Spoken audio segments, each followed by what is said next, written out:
Bonjour à tous et bienvenue sur Étoile Guidance. On se retrouve aujourd'hui les amis pour l'énergie du lien concernant le signe du Bélier en signe solaire, ascendant, lune ou Vénus et comme d'habitude, conservez uniquement ce qui vibre avec vous. Nous allons regarder les énergies donc du premier partenaire, celle du second. Vous ferez bien évidemment le lien avec la position qui résonne le plus avec vous et nous regarderons aussi dans la matière où est-ce qu'on se dirige. Allons-y, c'est parti pour le premier partenaire.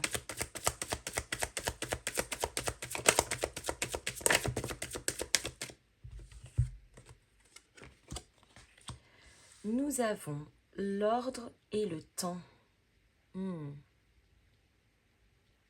Ça bouge beaucoup intérieurement chez ce premier partenaire. Il y a énormément de choses qui sont en train de se remettre en place, de se remettre en marche.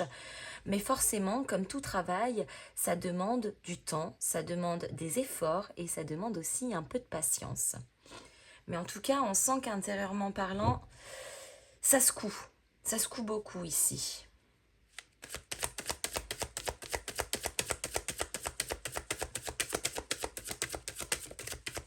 Remettre de l'ordre dans ses idées, dans ses pensées, dans son esprit, dans ses émotions, dans l'organisation de son quotidien, peut-être même aussi.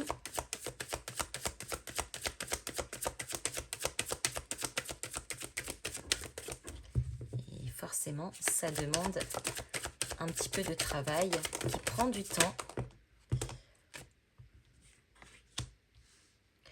Nous avons la prière.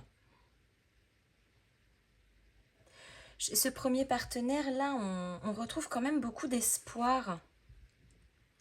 C'est quelqu'un qui s'accroche à tout ce qu'il ou elle peut. La foi, l'espoir, l'univers, à lui ou à elle-même, mais c'est quelqu'un qui peut-être aussi est très rattaché à ses intuitions, à ce qu'on pourrait ressentir ici. On cherche comme à se reconnecter à une forme de soi supérieur. On a la bénédiction. Il y a beaucoup de choses qui sont en train de se calmer, hein. Intérieurement parlant en tout cas, chez ce premier partenaire. Comme si vraiment c'était l'apparition au fur et à mesure du calme après une grosse tempête. Et on sent que ça fait beaucoup de bien. Et on a le sacrifice et l'élévation. Oui. Donc ici, ce premier partenaire est en train de travailler sur lui ou sur elle-même pour justement sortir d'une quelconque notion sacrificielle. Peut-être une forme de frustration, le sentiment aussi de manquer en permanence de quelque chose pour se diriger vers cette élévation, donc cette transformation, cette transmutation aussi intérieure. L'excellente nouvelle, c'est que dans les énergies de ce premier partenaire, c'est pas bloqué. On sent que ça chamboule, que ça secoue quand même beaucoup. Il y a des choses effectivement qui prennent du temps et parfois on tente de se raccrocher à ce que l'on peut. Mais quelque part ici, dans cette énergie, on est vraiment sur le bon chemin. On est sur la bonne voie. Le travail est à la fois de soi pour se sortir encore une fois d'énergie sacrificielle, mais aussi pour s'élever davantage. Et nous avons l'homme en dos de deck. Donc l'énergie masculine, bien évidemment, ça pourrait être aussi un homme de votre entourage, mais l'homme c'est surtout donc le côté masculin, donc le côté plutôt terre à terre, le côté organisé, pas étonnant en même temps, c'est le côté plutôt cartésien certes, mais il y a quand même ce petit fond d'interrogation sur le domaine de l'impalpable, sur ce que l'on ne peut pas forcément toujours voir ou toujours toucher ou toujours comprendre aussi. L'homme, c'est le côté analytique. Donc, il y a peut-être aussi ce besoin ici de se rattacher à une part plus concrète pour aussi peut-être mettre un petit peu d'ordre. Bien que nous avons quand même la prière en plein milieu, donc bon. continuons. Chez le second partenaire.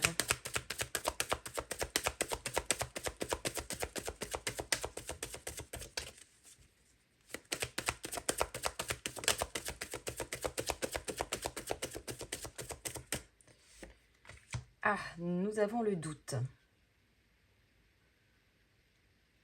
Alors autant là ça remue et ça chamboule beaucoup, autant chez le second partenaire j'ai plutôt l'impression qu'on freine des deux pieds. Je peux pas encore dire qu'on est à l'arrêt ici, mais il y a et à la fois une certaine forme d'instabilité intérieure. Le doute qui est semé, j'ai l'impression qu'il prend beaucoup trop de place ici. En tout cas, il y a pas mal d'interrogations et à la fois sur ce qui se passe intérieurement, pourquoi on ressent ça, pourquoi est-ce qu'on réagit comme ça, pourquoi pourquoi est-ce que ça se passe comme ça. Mais possiblement, il y a aussi une remise en question dans la matière ici.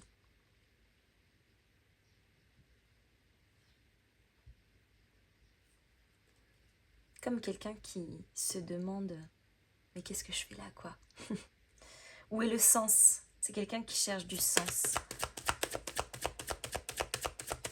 Du sens au lien, du sens à sa vie, du sens à tout ça. La tentation. J'ai l'impression que ce second partenaire est tourmenté quand même. Hein.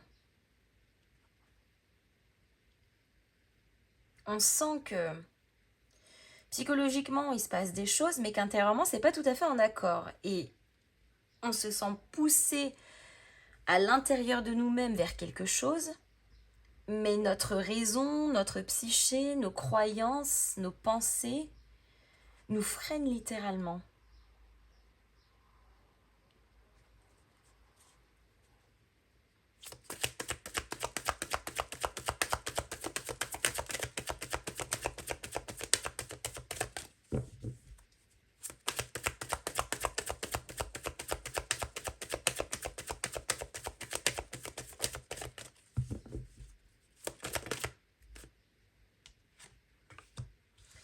La sagesse, c'est quelqu'un qui cherche le calme.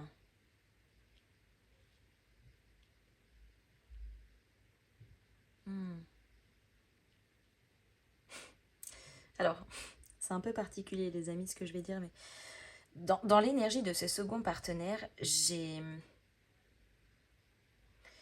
cette impression où on sent intérieurement qu'il y a quelque chose qui nous pousse, mais qu'on fait référence peut-être à une expérience ou à un vécu du passé qui nous empêche d'avancer. Or, la situation d'aujourd'hui n'est pas du tout celle que l'on a vécue il y a 10 ans, il y a 15 ans, il y a 50 ans. Chaque situation est différente et même si les jours se ressemblent, ils sont tous aussi différents.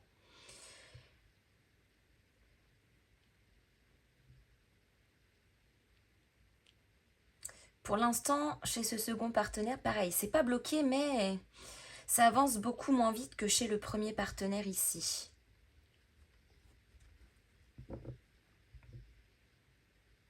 C'est quelqu'un qui a besoin de comprendre, qui a besoin de trouver un intérêt.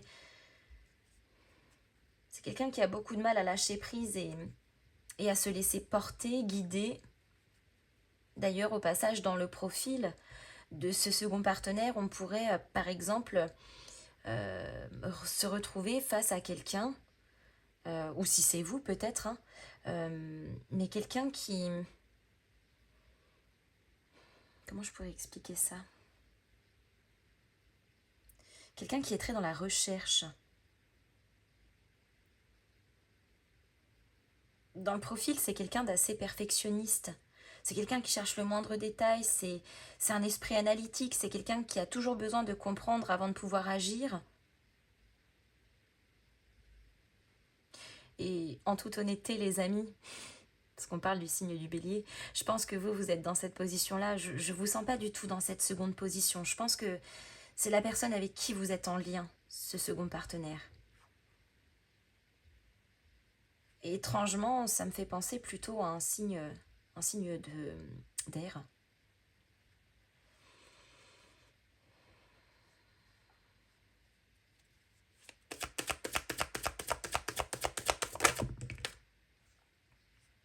Ah, on retrouve le sacrifice. En réalité, dans le lien, on n'est pas si loin l'un de l'autre ici. Mais on avance à allure complètement différente. C'est-à-dire que ce premier partenaire a su prendre du recul, il a su, voilà, même si on sait qu'on n'a pas toujours les tenants et les aboutissants de certaines situations, ce premier partenaire sait se faire assez confiance pour pouvoir avancer même s'il y a des choses qui ne sont pas toujours claires. Or, l'énergie du second partenaire est complètement inversée. C'est-à-dire, encore une fois, qu'on a besoin de comprendre avant d'avancer. Il n'y a pas vraiment de libre cours ici à l'intuition, au ressenti, à l'émotion aussi, malgré le fait qu'on se sente vraiment poussé de l'intérieur, mais... Et forcément, ça nous plonge également dans une énergie sacrificielle, puisqu'encore une fois, ce n'est pas en accord.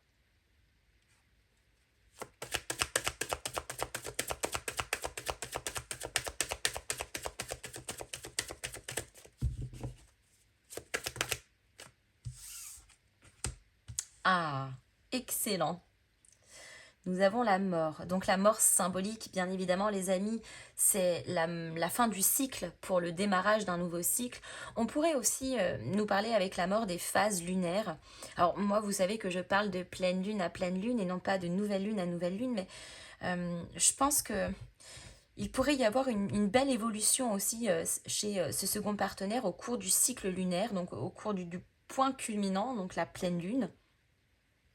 Peut-être avec des prises de conscience, des mises en lumière, des choses aussi qui descendent et qui permettent intérieurement de retrouver une certaine forme d'alignement aussi.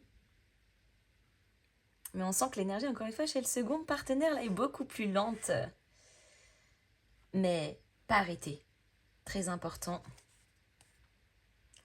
Excellent. Et nous avons l'alpha. Donc le début, le commencement d'une ère nouvelle, d'un nouvel état d'esprit, de nouvelles pensées, de nouvelles perspectives également. C'est quelqu'un qui sort d'une certaine forme d'enfermement.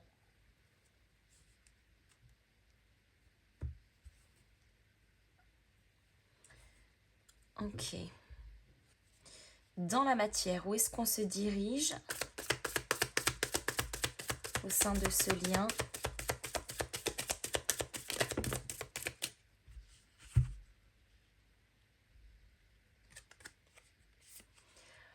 Le 3 d'épée. Donc là, on nous parle de tout ce qui fait de la peine, de la souffrance. Mais d'une certaine manière, c'est la souffrance psychologique qui vient quelque part endommager le cœur, puisque là, les amis, c'est une représentation du tarot, mais enfin du tarot de Marseille, mais dans l'original, c'est un cœur qui est vraiment transpercé par ces 3 épées, les épées qui s'apparentent au mental, ça représente la psyché.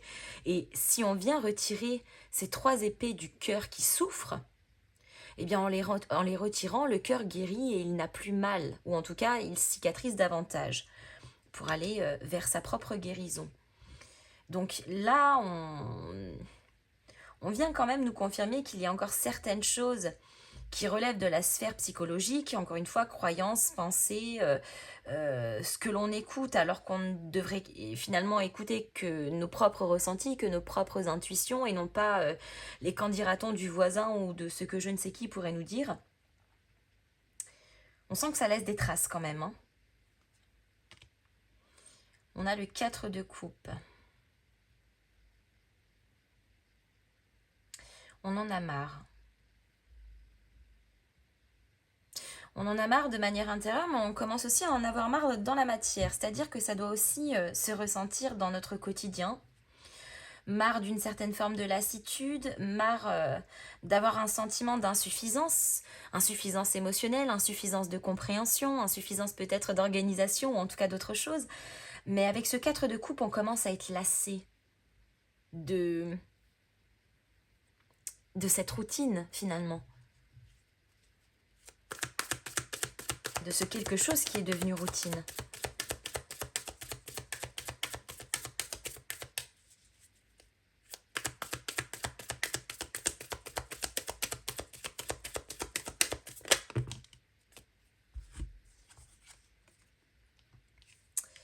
Nous avons le 6 d'épée. Oui, excellent.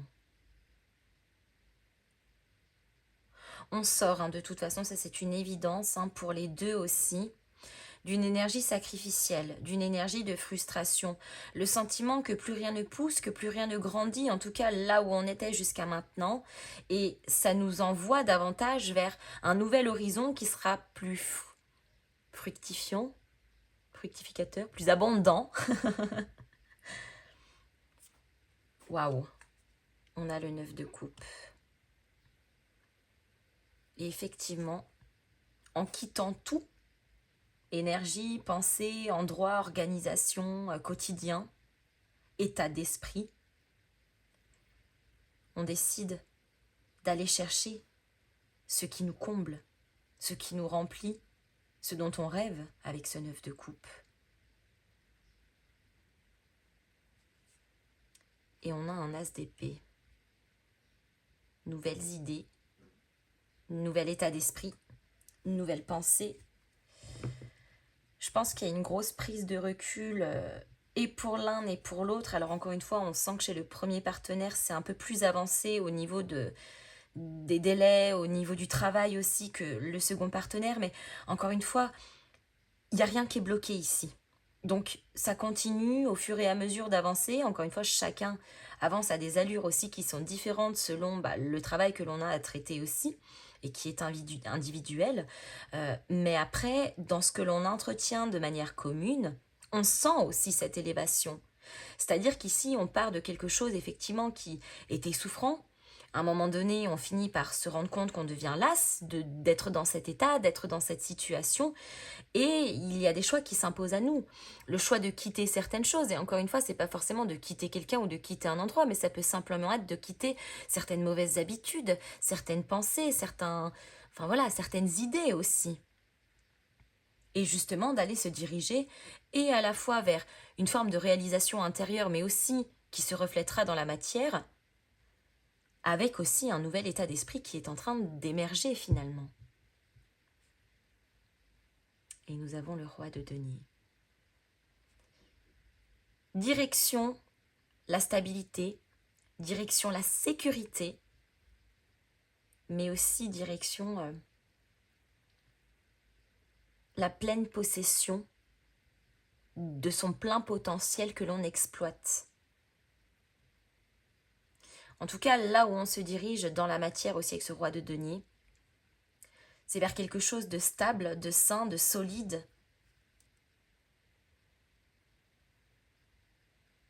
C'est très joli. Les amis, je m'arrête ici. J'espère que cette guidance vous aura plu. Comme d'hab, n'hésitez pas à me mettre vos petits pouces en l'air et à me faire vos retours dans les commentaires. Je vous fais de gros bisous et je vous dis à très bientôt.